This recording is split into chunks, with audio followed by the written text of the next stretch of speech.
যারা বাইকাররা আছেন, এই ধরনের যদি কোনো ট্রাক দেখেন যে হাইওয়েতে স্লো যাচ্ছে, ওভারটেক করার সময় অবশ্যই অপর সাইড থেকে কিছু আসতেছে কিনা এই জিনিসটা কনফার্ম হয়ে নিয়ে তারপর ওভারটেক করা উচিত।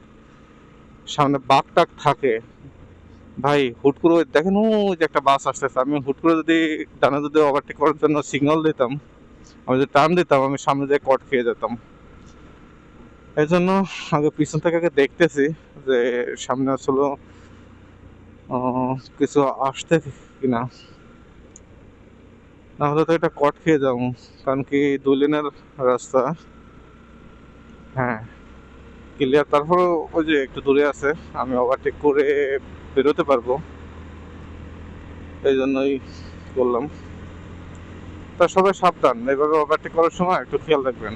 যদি এগুলো বেশি হয় হলো হাইওয়েতে যেমন এই মালামাল টানার জন্য যে ট্রাকগুলো থাকে, ট্রাক, তারপরে যে কাভার্ড ভ্যান এগুলো থাকে, তো এগুলো আস্তে আস্তে চলে, ওরা একটা লেন ধরে ওদের মতন করে একদম স্লোলি ওরা চলতে থাকে, কারণ কি ওদের তো অনেক ওয়েট থাকে, ইচ্ছা করলেও জোরে যাইতে পারে না।